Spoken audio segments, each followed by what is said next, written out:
Bismillahirrohmanirrohim. Assalamualaikum warahmatullahi wabarakatuh. Syukur alhamdulillah kita bisa berjumpa lagi di channel ini. Sholawat serta salam kita curahkan kepada junjungan Nabi kita Muhammad Sallallahu Alaihi Wasallam. Allahumma sholli ala Sayyidina Muhammad wa ala ali Sayyidina Muhammad. Harapan dan doa kepada saudaraku semuanya. Semoga selalu diberikan kesehatan, dilapangkan rizkinya, dipanjangkan umurnya, dan diampuni segala dosa-dosanya. Amin amin, ya robbal alamin. Sahabat yang beriman yang dirahmati Allah. Video kali ini akan membahas tentang pahlawan nasional yang berasal dari santri atau kalangan pesantren. Pahlawan di Indonesia beberapa ada yang lahir dan menempuh pendidikan di lingkungan pondok pesantren sebagai seorang santri ataupun kiai. Sebagai seorang santri, harus mengenal siapa saja pahlawan nasional yang berasal dari pondok pesantren. Saat masa penjajahan, kalangan santri dan kiai dari pondok pesantren juga ikut berjuang bersama demi mengusir para penjajah. Oleh karena itu mereka akhirnya mendapatkan gelar pahlawan nasional. Berikut ini pahlawan nasional yang berasal dari kalangan santri dan kiai atau pernah menimba ilmu di pondok pesantren. 1.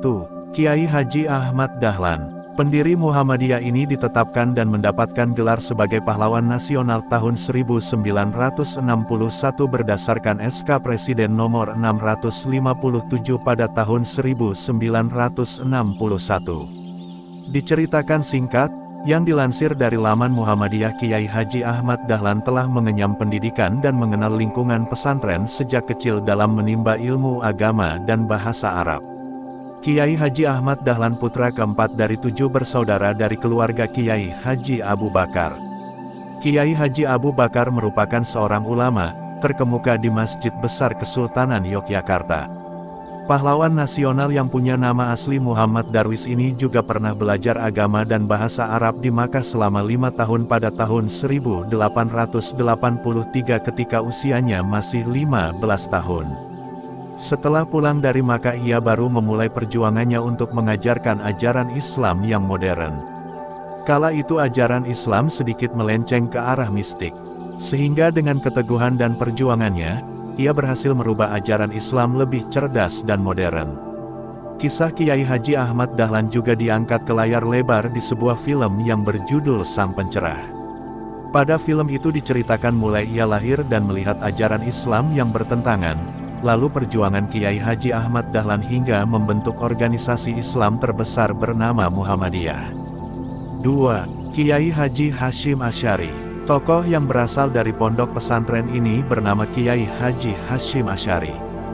Beliau ditetapkan sebagai pahlawan nasional tanggal 17 November tahun 1964.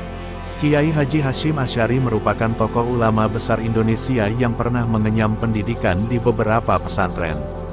Salah satunya pesantren Wanokoyo di Probolinggo, pesantren Langitan di Tuban. Kiai Haji Hashim Asy'ari serupa dengan Kiai Haji Ahmad Dahlan. Namun Kiai Haji Hashim Asy'ari merupakan pendiri Nahdlatul Ulama. Kiai Haji Hashim Asy'ari juga membangun pondok pesantren Tebu Ireng, salah satu pesantren terbesar yang ada di Indonesia. 3. Kiai Haji Wahid Hasyim. Putra dari Kiai Haji Wahid Hasyim ini ditetapkan menjadi pahlawan nasional pada tanggal 24 Agustus tahun 1964.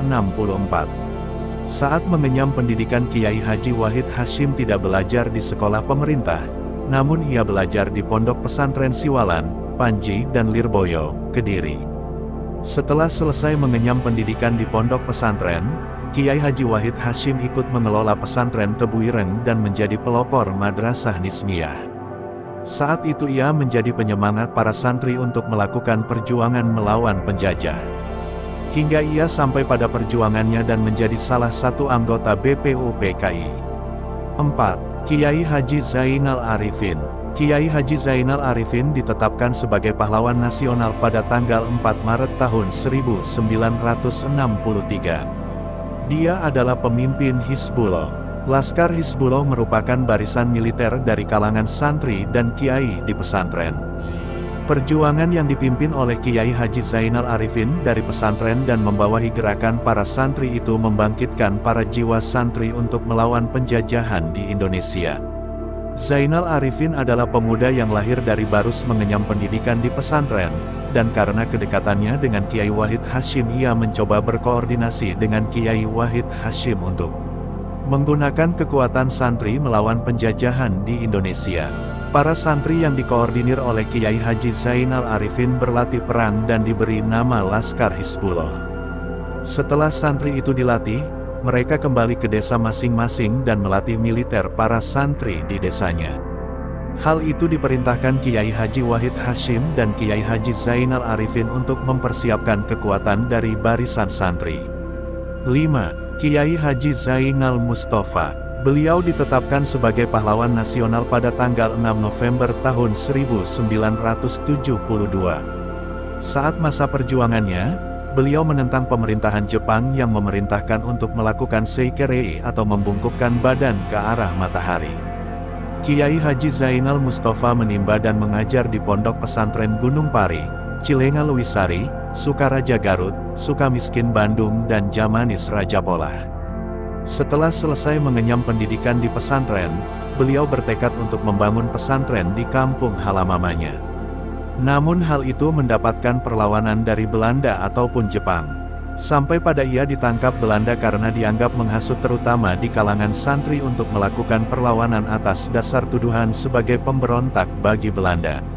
Lalu setelah kedudukan Belanda usai, kala itu berganti dengan Jepang.